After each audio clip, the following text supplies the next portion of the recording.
편지죠.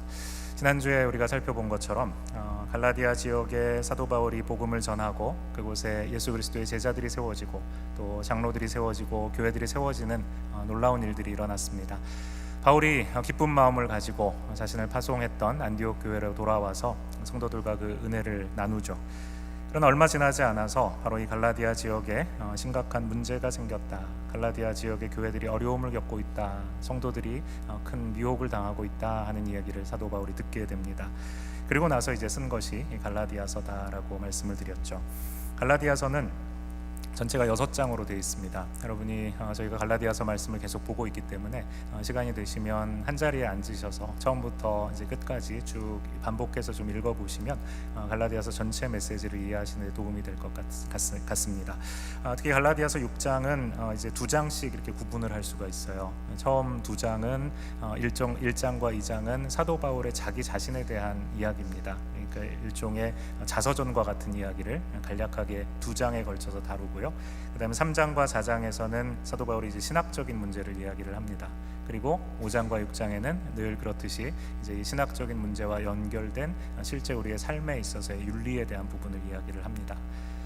갈라디아서 전체를 놓고 보자면 이 앞에 나오는 1장과 2장 상당히 많은 분량이죠. 무려 3분의 1이나 되는 분량을 사도 바울이 자기 자신에 대한 이야기를 하고 있습니다. 갈라디아서 1장 앞부분에 이제 우리가 1절에 읽은 내용들 기억하시죠? 자신의 사도성에 대한 이야기를 변호를 하고 있습니다.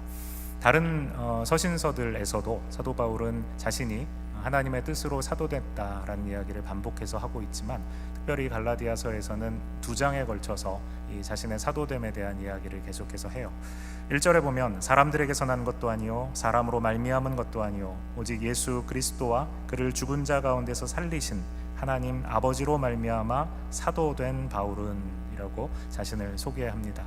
자신의 사도성에 대한 이야기를 이렇게 강조하고 그리고 나서 이제 자기 이야기를 또 길게 다루고 있습니다. 이렇게 했던 이유가 있었죠. 지난주 우리 함께 나누었던 것처럼 사도 바울이 나눈 이 복음에 대해서 도전하는 사람들이 있었던 겁니다.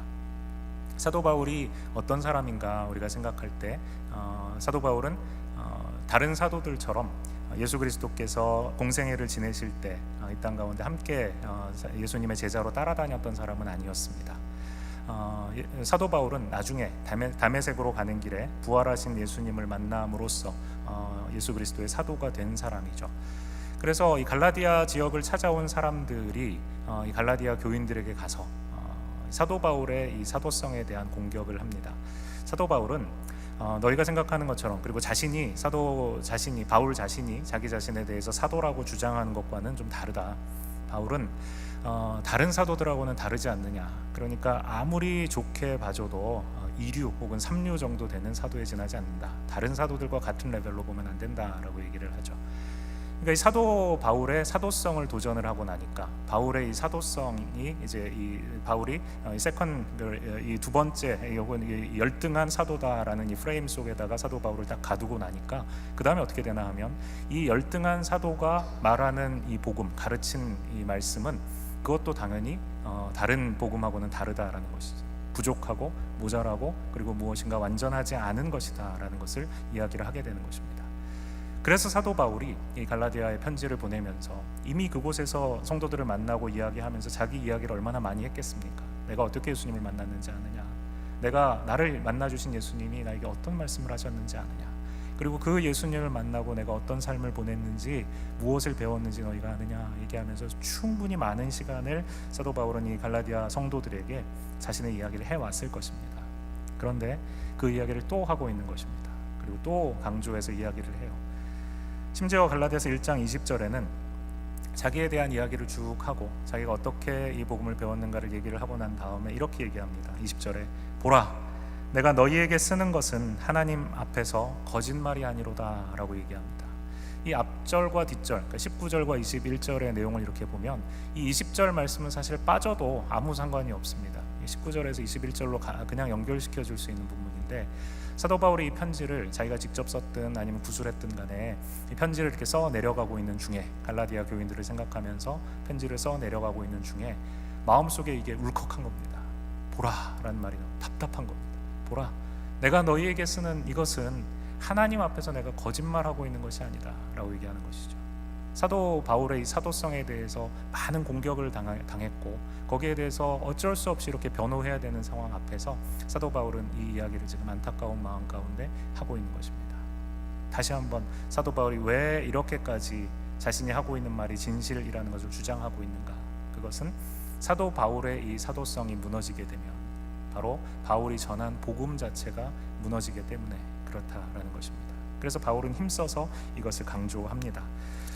우리가 1절에서 읽은 이 사도 바울의 사람에게서 난 것이 아니요 사람으로 말미암은 것도 아니요 오직 예수 그리스도와 그를 죽은 자 가운데서 살리신 하나님 아버지로 말미암아 사도된 바울이라고 한 이 말을 우리가 오늘 읽은 이 11절 말씀에서 다시 한번 다른 각도로 11절과 12절에서 강조하고 있습니다.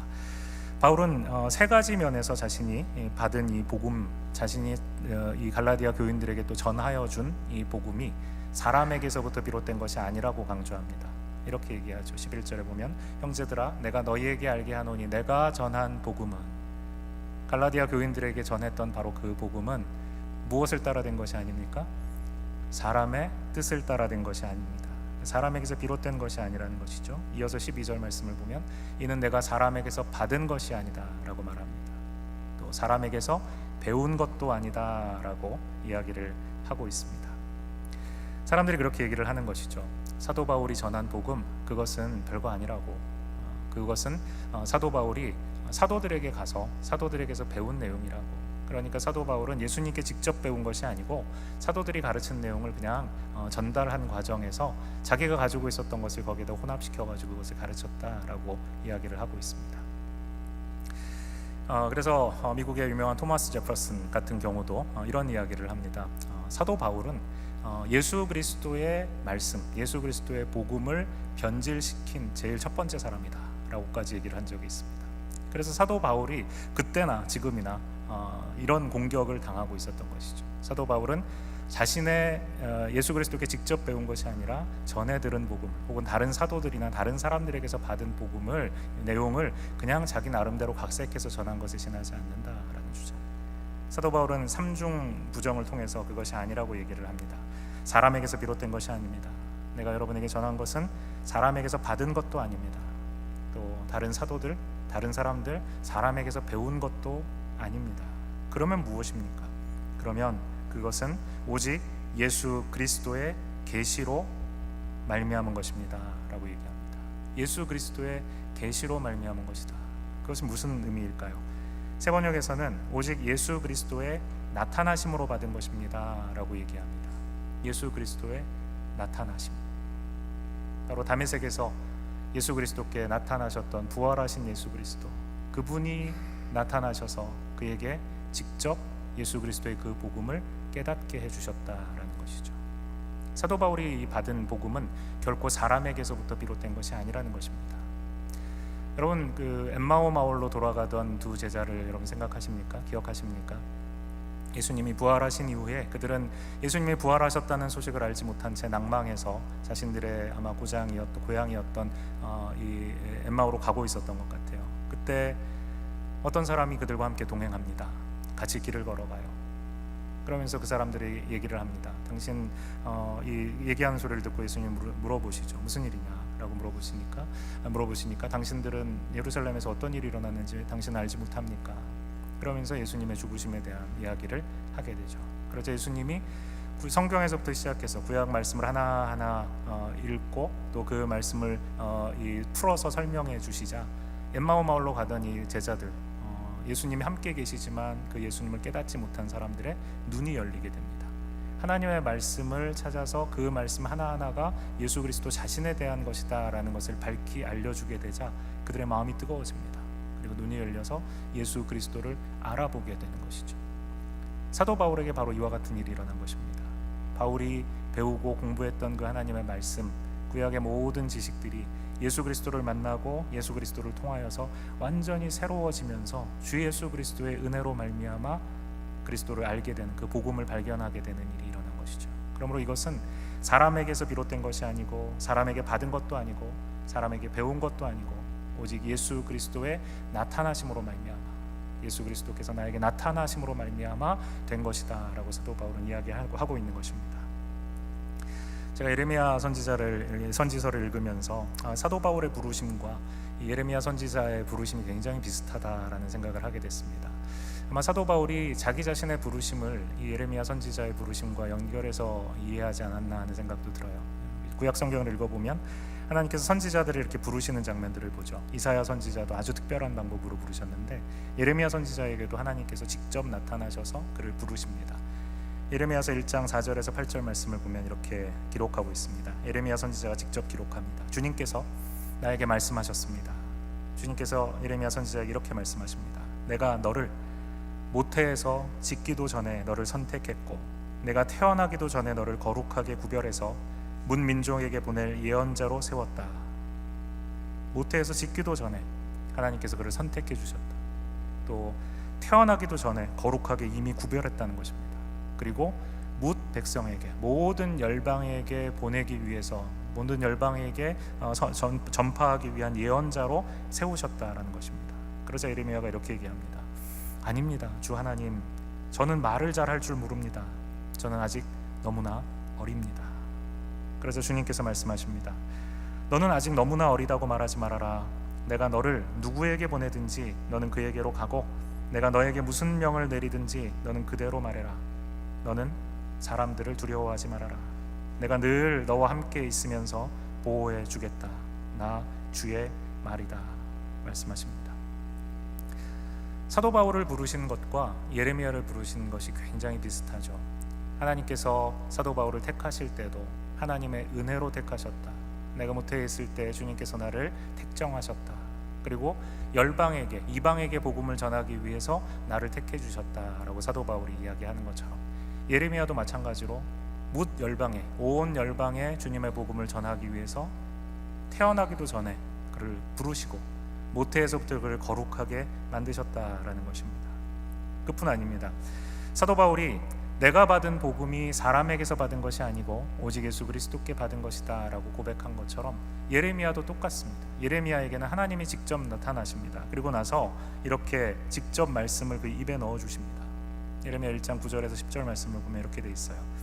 하나님께서 내가 너를 보호해 주겠다, 함께 하겠다 라고 말씀하신 이후에 하나님이 이렇게 말씀하십니다. 주님께서 손을 내밀어 내 입에 대시고, 주님이 손을 내밀어 예레미야 입에 대시고 이렇게 말씀하십니다. 내가 내 말을 너의 입에 넣어주겠다. 이걸 유진 피러슨 목사님 번역한 메시지 성경에는 이렇게 기록합니다. 내가 방금 너의 입속에 나의 말을 넣어주었다. 마치 우리의 입에, 아이의 입에 캔디를 넣어주는 것처럼 우리의 입에다가 하나님의 말씀을 그대로 넣어주셨다라는 것이죠. 내가 손수 넣어주었다라고 말씀하십니다. 이어서 하나님 말씀하십니다. 똑똑히 보아라. 나는 네가 문 민족과 통치자들에게 가서 해야 할 일을 주었다라고 말씀하십니다. 사도 바울에게도 마찬가지였죠. 사도 바울에게도 하나님께서 그 입에 해야 될 말을 넣어주셨습니다. 그가 알고 있었던 하나님, 구약의 모든 지식들이 예수 그리스도를 만남으로 말미암아, 부활하신 그 그리스도로 말미암아 완전히 새로워집니다. 그리고 모든 열방을 향하여 하나님이 가지신 그 뜻을 전할 수 있는 사명을 받게 되는 것입니다. 예레미야의 부르심과 사도 바울의 부르심이 굉장히 비슷한 것을 봅니다. 바울은 예레미야가 하나님으로부터 직접 하나님의 말씀을 그 입에 받은 것처럼 하나님의 말씀을 받았습니다. 그리고 이 소중한 복음을 받은 자신은 사도라는 사실을 분명히 확신하고 있습니다. 그러니까 이 편지를 받는 갈라디아 교인들, 당신들은 안심하고 내가 전한 이 복음 안에 거하라는 것입니다. 다른 사람들이 무엇을 말하든지 흔들리지 말고 내가 전한 복음, 그 복음을 붙들고 그 복음에 굳게 서라라고 이야기하고 있는 것이죠. 사도 바울이 이 복음을 이제 이 갈라디아 교인들에게 전하면서 특별히 자기 자신의 이야기를 하고 있습니다. 13절 초반에 보면 내가 전에 유대교에 있을 적에 한 행위가 어떠하였는가를 여러분이 이미 들은 줄 압니다. 이제 자기 이야기를 하고 있습니다. 사도 바울이 어떤 사람인지 갈라디아 교인들이 모르는 것이 아니죠. 너희가 들었거니와 얘기하죠. 이미 알고 있습니다. 그런데 또 그 이야기를 하고 있는 것입니다. 자신의 사도성에 대해서 얘기하고 자기가 받은 복음이 하나님께로부터 직접 받은 것이다. 그 정도 얘기했으면 될 텐데 굳이 밝히지 않아도 될 자기의 과거를 지금 이야기를 하고 있습니다. 그 과거가 또 또 그다지 좋은 과거가 아닙니다. 그 과거는 여기 나온 것처럼 교회를 심히 박해하고 교회를 없이 하기까지 교회를 아주 핍박했다라는 이야기예요. 그러니까 별로 성도들에게 이 이야기를 굳이 나눌 필요가, 예전에 있었던 그 일까지 다시 들먹일 필요가 없는데도 사도 바울은 그 이야기를 지금 일부러 하는 것입니다. 어떠했는가? 하나님의 교회를 몹시 박해했고 또 없애버리려고 했다고 그랬습니다. 14절에 보면 나는 내 동족 가운데서 나와 나이가 같은 또래의 많은 사람보다 유대교 신앙에 앞서 있었다 얘기합니다. 열심을 가지고 유대교를 믿었다라는 것입니다. 다른 어떤 사람들보다도 헌신된 유대교 신자, 유대인이었다라는 것이죠. 바리새인이었다는 것입니다. 14절 후반부에 내 조상들의 전통을 지키는 일에도 훨씬 더 열성이었습니다 라고 얘기를 하죠. 그러니까 사도 바울은 바리새인 중에 바리새인이었다는 것입니다. 당시에 이제 유대인들은 두 가지를 굳게 붙잡고 있었는데 이 신실한 유대인이라면 두 가지를 반드시 배우고 또 지켜야만 했습니다. 첫 번째는 모세가 전해준 율법입니다. 율법은 변함이 없는 것이죠. 하나님이 주신 그 율법을 철저하게 공부하고 암송하고 그리고 그것을 지켜야 됩니다. 그 다음에 또 그 율법을 지킬 수 있도록 하기 위해서 무엇이 있다라고 나오면 이 장로들이 전한 유전이라는 것이 있어요. 장로들의 구전 전승이죠. 이 구전 전승은 하나님이 주신 율법을 지키기 위해서 어떻게 해야 될 것인가 하는 구체적인 실제적인 지침을 주는 것입니다. 안식일을 거룩하게 지키라 라는 율법이 있다라고 하면 어떻게 안식일을 지키는 것이 거룩하게 지키는 것인가, 그것을 위해서 장로들이 또 다른 가르침들을 준 것이 있습니다. 유전들이 있는 것이죠. 이것들을 잘 지키면, 그러니까 율법이 하나, 안식일 율법이 하나 있고 그것들을 지킬 수 있는 방법들, 이 장로들의 가르침들이 있는 것입니다. 그러니까 안식일을 잘 지키기 위해서는 장로들의 이 가르침을 잘 따르면 되는 거예요. 근데 이 장로들의 유전들을 잘 따르기 위해서 하나씩 하는데 이것도 사실 좀 불분명한 부분들이 있죠. 그럼 어떻게 해야 되겠습니까? 이것을 지키기 위한 또 다른 규칙들을 또 만들어내는 거죠. 율법은 변함없는데, 안식일이라는 이 규정, 안식일을 거룩하게 지키라라는 이 율법은 변함이 없는데 그것을 지키기 위한 규정들은 계속해서 만들어지는 것입니다. 그러니까 사도 바울은 어떤 사람이었는가? 이 율법을, 하나님의 율법을 잘 지킬 뿐만 아니라 바로 이 조상들이 전해준 장로들의 유전을 철저하게 하나하나 세세하게 다 잘 지키는데 최선을 다했던 열심히 있는 사람이었다라는 것이죠. 사도 바울만 그런 것이 아니었습니다. 예수님 당시에 이 바리새파 사람들은 다 그런 사람들이었어요. 마가복음 7장에 보면 예수님이 이 바리새인들과 또 율법학자들과 대화하는 장면이 나옵니다. 바리새파 사람들과 예루살렘에서 내려온 율법학자 몇 사람이 예수님께 따지러 몰려옵니다. 이슈는 이거였습니다. 예수님의 제자들 가운데 몇 사람이 부정한 손, 곧 씻지 않은 손으로 빵을 먹는 것을 보았다는 것입니다. 이게 왜 문제일까? 손 더러우니까 더러운 손으로 빵을 먹으면 병 걸려, 이거 아니었던 거죠. 왜냐하면 음식을 먹기 전에 부정한 것과 접촉했다면 그 부정을 씻어버려야 됐습니다. 그 부정을 씻지 않으면 자신도 부정해질 뿐만 아니라 또 다른 사람도 부정하게 할 수 있기 때문에 반드시, 특별히 시장에 갔다 온 뒤에는 몸을 박박 씻었어야 되는 거죠. 손을 비롯해서. 근데 바리새파 사람들과 모든 유대 사람들이 이것이 바로 장로들의 전통이었는데 이 손을 씻는 것뿐만 아니라 뭐 잔이나 단지나 녹그릇이나 뭐 침대까지 씻으면서 철저하게 이 정결하라는 율법을 지키기 위해서 애를 많이 썼던 것입니다. 그런데 그들이 예수님께 물어보는 것이죠. 왜 당신의 제자들은 장로들이 전하여준 전통을 따르지 않고 부정한 손으로 음식을 먹습니까? 예수님께서 그들에게 대답하십니다. 이 백성은 입술로는 나를 공경해도 마음은 내게서 멀리 떠나 있다. 그들은 사람의 훈계를 교리로 가르치며 나를 헛되이 예배한다. 그래서 바로 이 말씀, 이사야 선지자가 한 말씀을 가지고 그들을 이렇게 얘기합니다. 너희들은 위선자들이다. 너희들은 위선자들이다. 겉은 깨끗해서 마치 하나님의 율법을 지키기 위해서 애를 쓰는 것 같아 보이지만, 그러나 너희 속에는 하나님으로부터 멀리 떠나 있는 추악하고 더러운 것들 뿐이다. 입술로는 나를 공경해도 마음은 내게서 멀리 떠나 있다. 너희는 하나님의 계명을 버리고 사람의 전통을 지키고 있다 라고 예수님께서 바리새인들을 지적하시고 평가하셨습니다.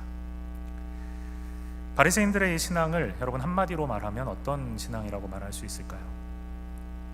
저는 그것을 사람의 환심을 사기 위한 신앙이다, 사람을 기쁘게 하기 위한 신앙이다 라고 정의할 수 있다고 생각합니다. 우리가 지난주에 보았던 말씀이지만 연결된 본문이죠. 10절 말씀 보면 이렇게 되어 있습니다. 10절에 이제 내가 사람들에게 좋게 하랴 하나님께 좋게 하랴 사람들에게 기쁨을 구하랴 내가 지금까지 사람들의 기쁨을 구하였다면 그리스도의 종이 아니니라 라고 얘기하죠. 잘 보세요. 이제 내가 사람들에게 좋게 하랴 하나님께 좋게 하랴 사람들에게 기쁨을 구하랴 하나님께 기쁨을 구하랴 내가 지금까지 사람들의 기쁨을 구하였다면 그리스도의 종이 아니니라. 우리 개역개정에는 지금까지라고 번역되어 있는 이 부분이 새 번역에는 아직도라고 번역되어 있습니다. still, 아직도. 그렇게 읽어보면 이렇게 되죠.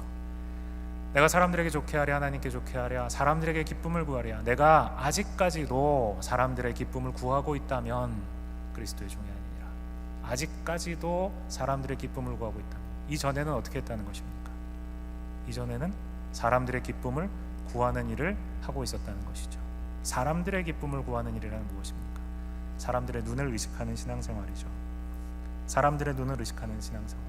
겉으로는 하나님의 율법에 충실하고 그리고 유대인 중에 유대인으로 열심을 내고 그렇게 살아가는 것이 하나님을 위한 것 같아 보이지만 실상은 자기가 이제 돌아보니까 자기 중심에는 하나님을 사랑하는 마음, 하나님의 계명을 지키고자 하는 마음이 아니고 결국은 사람을 기쁘게 하려는 마음이었구나. 그것을 깨달은 것입니다. 그래서 이제 예수 그리스도의 복음을 만나고 난 다음 이제는 더 이상 사람들의 기쁨을 구하는 자가 아니라는 것입니다. 만약에 지금까지도 내가 사람들의 기쁨을 구하고 있다면 나는 그리스도의 종이 아니다라는 것이죠. 바울은 이제 예수님을 만나고 난 다음에 이와 같은 신앙생활이 얼마나 헛되고 무의미한 것인지를 깨달았습니다. 그래서 이제는 사람을 기쁘게 하는, 사람을 의식하는 신앙에서 탈출하게 된 것입니다. 사람을 의식하는 신앙생활에서 자유하게 된 것입니다. 자유를 주시는 그리스도의 복음을 따르는 이제 신앙을 갖게 되었다는 것이죠. 더 이상 다른 사람들이 나를 어떻게 보는가, 다른 사람들이 나를 어떻게 평가하는가 하는 것이 자기 자신의 가치를 증명하는 것이 되지 못한다는 것을 깨달은 것입니다. 그러므로 바울이 자신의 이 과거를 기록한 것은 바리새인으로 신앙생활하던 과거의 자신의 모습을 자랑하기 위해 기록한 것이 아닙니다. 우리가 가끔 가다가 늘 그렇진 않지만 간증 집회 이렇게 해가지고 할 때 보면 자기의 예수님 만나기 이전에 이 잘 나가던 이 과거를 굉장히 크게 이렇게 말씀하시는 분들이 가끔 있습니다. 이제 그것을 통해서 예수 그리스도를 만난 다음에 내가 어떻게 변화해야 되었는가 하는 것을 말하기 위해서 이게 과장되어지기는 하는데 오히려 그것 때문에 예수님 만나기 전에 나의 삶을 이야기하다가 예수님 만난 이후의 삶이 초라해지게 되는 일도 있게 되는 것을 보죠. 예수 그리스도는 사도 바울은 자신의 이 과거가 얼마나 자기가 열심히 있는 바리새인이었는가 하는 것을 자랑하기 위해서 이것을 기록한 것이 아닙니다.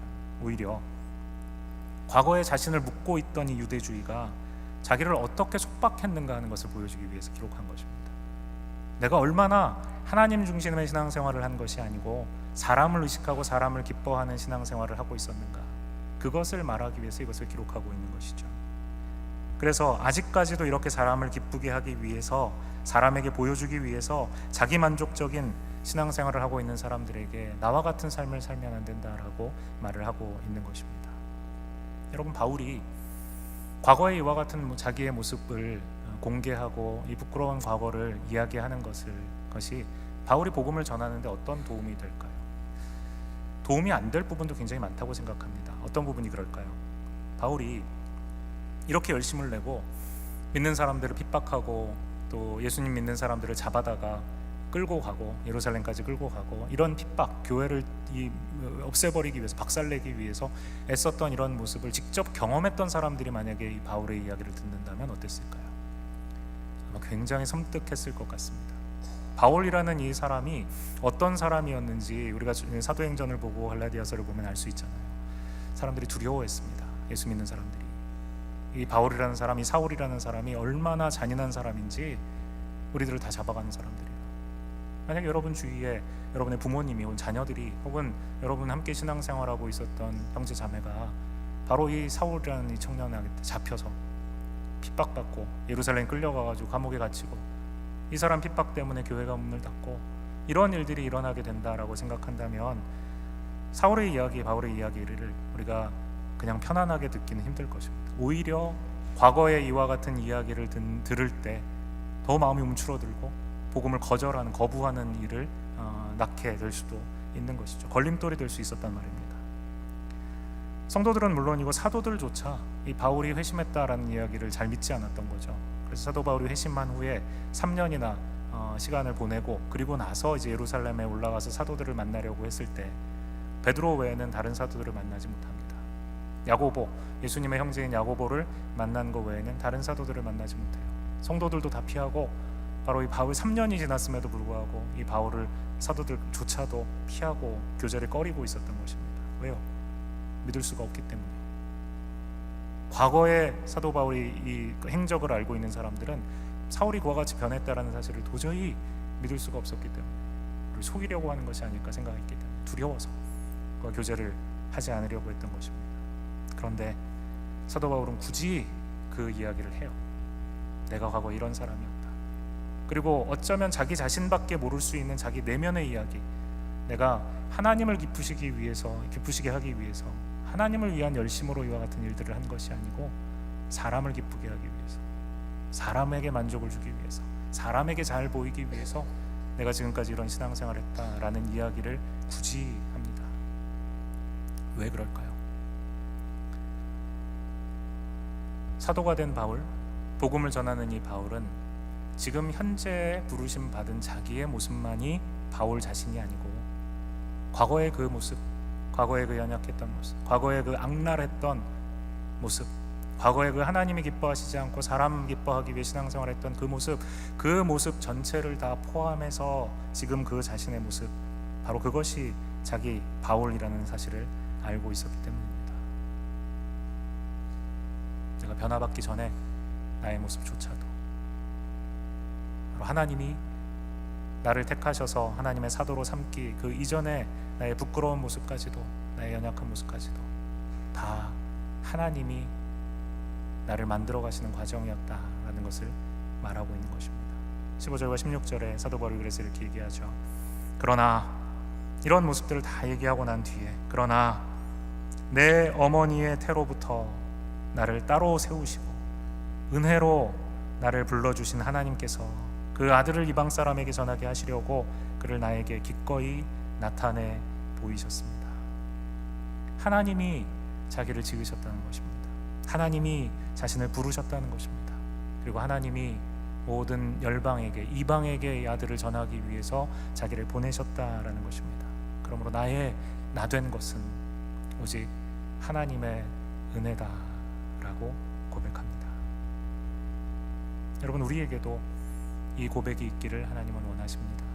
우리의 좋은 모습, 우리의 지금 하나님의 자녀된 모습뿐만 아니라 이전에 그리고 지금도 연약한 나의 모습까지 다 포함해서 하나님께서는 나라는 존재를 있는 그대로 인정하시고 부르시고 나를 빚어 가시고 계십니다. 예레미야 선지자도 하나님께 부르심을 받고 그렇게 얘기하죠. 하나님, 나는 도저히 하나님의 말씀을 전할 수 있는 예언자 그 일을 감당할 수가 없습니다. 아시잖아요. 하나님, 나는 말을 못하는 사람입니다. 하나님, 나는 어린아이와 같습니다. 어린아이와 같다는 말은 어리석은 사람이다라는 것이죠. 하나님의 말씀을 전할 만한 지혜가 나에게 없는 사람입니다.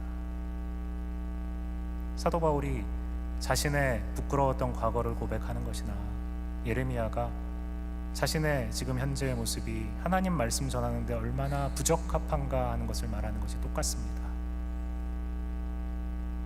나의 부족함, 나의 연약함이 하나님의 복음을 전하는데 걸림돌이 되는 것이 아니라 오히려 내 겉모습, 내 부족한 부분에도 불구하고 하나님이 나를 사용하시고 택정하셨다, 그리고 나를 보내셨다라는 것이 오히려 더 하나님의 은혜가 크다라는 것을 고백하게 만든다는 것이죠. 사도 바울이 이 고백을 이렇게 합니다. 우리는 이 보물을 질그릇에 간직하고 있습니다. 이 엄청난 복음의 능력은 하나님에게서 나는 것이지 우리에게서 나는 것이 아닙니다. 우린 우리 자신을 아무리 잘 봐도 질그릇에 지나지 않는다는 것입니다. 던지면 깨지고 더러운 것들로 오염되고 쓸모 없어질 수 있는 질그릇이라는 것입니다. 아무리 잘 봐도 우린 질그릇이에요. 아무리 이 세상에서 잘나도 질그릇에 불과하다는 것입니다. 질그릇에 불과한 우리가 잘나서 하나님의 능력이 나타나는 것이 아니라는 거예요. 우리는 질그릇이지만, 우리는 보잘것없지만 우리 안에 하나님의 능력이 있기 때문에, 우리 안에 하나님이 보물을 넣어두셨기 때문에 우리가 가치가 있는 것입니다. 바로 이 가르침을 자신의 과거를 당당히 밝히면서 이야기하는 것입니다. 나는 질그릇과 같지만, 나는 교회를 핍박했고, 나는 하나님을 기쁘시게 하기 위해서가 아니라 사람을 기쁘게 하기 위한 신앙생활을 해왔던 사람이지만, 그와 같은 질그릇에 불과하지만 하나님께서는 하나님의 은혜로 나를 택하셔서 내 안에 바로 이 그리스도의 피 묻은 복음을 넣어주셨습니다 라는 것이죠. 내가 잘해서가 아닙니다. 내가 무엇인가 탁월하기 때문이 아닙니다. 나는 질그릇입니다. 그러나 그 안에 주님께서 복음의 능력을 주셨습니다. 복음을 담은 우리 자신이라는 그릇이 깨끗하고 고귀하기 때문에 하나님이 나와 함께 하시고 나를 사용하시는 것이 아닙니다. 여러분과 우리 모두는 다 질그릇과 같은 존재입니다. 우리 안에 담긴 복음, 질그릇과 같은 우리 안에 세워놓으신 예수 그리스도의 그 피 묻은 십자가 때문에 하나님은 우리를 존귀히 여기시고 우리를 사랑해 주십니다. 질그릇과 같은 우리는 비록 늘 실패하고 넘어지고 자신 없고 세상 살아가면서 사람들의 조롱거리, 비난거리가 될 수 있고, 심지어는 나 자신마저도 나를 사랑할 수 없어서 내가 용납이 안 돼서 힘들어질 수 있습니다. 그러나 여러분, 그것은 질그릇된 우리의 겉모습뿐입니다. 죽어 썩어질 나 자신의 겉모습뿐입니다. 우리가 나 자신의 겉모습을 보며 실망하고 좌절할 것이 아닙니다. 우리 안에 하나님이 무엇을 넣어두셨는가 하는 것을 보아야 합니다. 내가 아니고, 질그릇과 같은 내가 아니고, 내 안에 하나님의 은혜로 넣어두신 예수 그리스도의 복음, 우리가 그것을 볼 때 우리에게 소망이 생깁니다. 하나님의 은혜가 은혜인 것은, 하나님의 은혜가 대가가 아니고 우리가 쟁취해낸 무엇인가, 우리가 성취해낸 무엇인가가 아니고 은혜인 것은, 그 은혜가 이런 무가치한 나를, 무능력한 나를 그리스도 예수 때문에 변함없이 사랑하시고 함께 하시고 주의 복음을 따라 이 땅을 살아갈 수 있도록 하나님께서 우리에게 지금도 함께 하시며 힘주고 계시다는 바로 이 사실 때문입니다. 여러분, 이것이 우리에게 허락하신 하나님의 은혜입니다. 우리에게 하나님이 허락하신 이 은혜, 내가 아니라 내 안에 있는 그리스도의 피 묻은 복음을 볼 때 우리는 날마다 하나님 앞에 겸손히 감사하며 살아가게 될 줄 믿습니다. 이 은혜가 이 자리에 있는 우리 모두에게 함께 하시길 간절히 소망합니다. 우리 자리에서 일어나셔서 나를 지으신 이가 하나님, 우리 이 찬양, 이 고백 함께 했으면 좋겠습니다. 나를 지으신 이가 하나님이십니다. 나를 부르신 이도 하나님이십니다. 나를 보내신 이도 하나님이십니다. 나의 나 된 것은 다 하나님의 은혜입니다. 내가 자랑할 것 아무것도 없음을 하나님 앞에 고백하며 나를 부르신 그 하나님의 은혜 앞에 함께 나아간 우리가 되기를 원합니다. 우리 함께 찬양하겠습니다.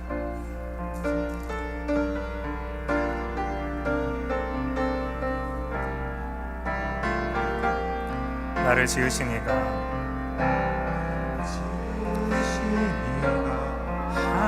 하나님, 나를 부르신 이가 하나님,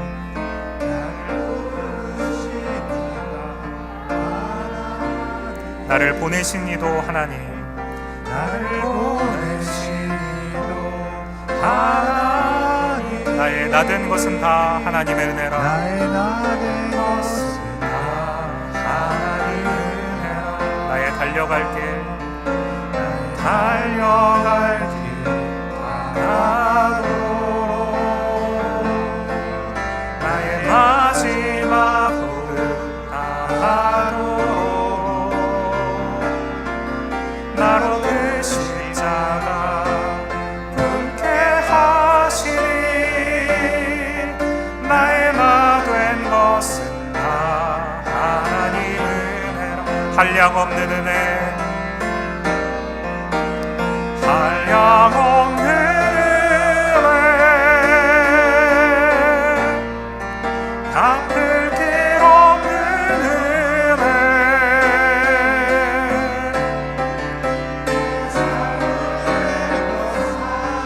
하나님의 은혜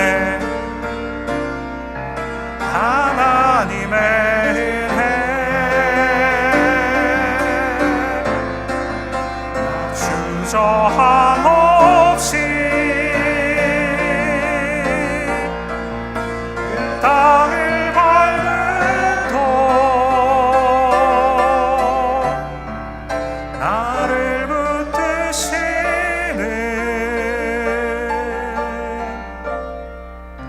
하나님의 은혜. 우리 이 시간 이 하나님의 은혜를 생각하며 하나님 앞에 잠시 기도했으면 좋겠습니다. 나를 지으신 이가 하나님이십니다.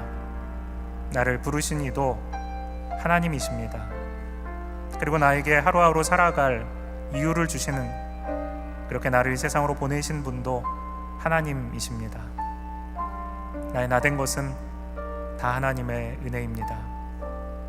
그런데 여러분, 만약에 지금 여러분 가운데, 우리 가운데 실망과 좌절 가운데 나 자신의 질그릇과 같은 겉모습 보면서 눈물을 흘리며 좌절하고 계시는 분들이 계시다면 다시 한번 내 안에 하나님이 주신 그 복음을 보았으면 좋겠습니다. 질그릇인 나를 보는 것이 아니고 내 안에 계신 예수 그리스도, 나와 함께 하시는 예수 그리스도, 그분을 보며 다시 한번 일어서실 수 있는 힘 주시기를 주님 앞에 구하면 좋겠습니다. 나의 달려갈 길 다 가도록, 나의 마지막 호흡 다 하도록 예수 그리스도의 그 십자가 품고 따라가게 해 주옵소서. 우리 같이 한번 기도하겠습니다.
이제는 우리 주 예수 그리스도의 은혜와 하나님 아버지의 극진하신 사랑과 성령님의 감화 감동 위로 교통 인도하심의 축복이 질그릇과 같은 나의 모습이 아니라 내 안에 허락하신 주님의 귀한 복음 붙들고 나를 있는 그대로 용납하여 주시고 나를 있는 그대로 사랑하여 주시고 영원히 나와 함께 하시며 나에게 힘과 용기 주시겠다고 약속하신 그 주님을 믿고 따르기로 결단한 우리 모든 성도들과 우리 교회 위에 이제부터 영원토록 함께 있을지어다.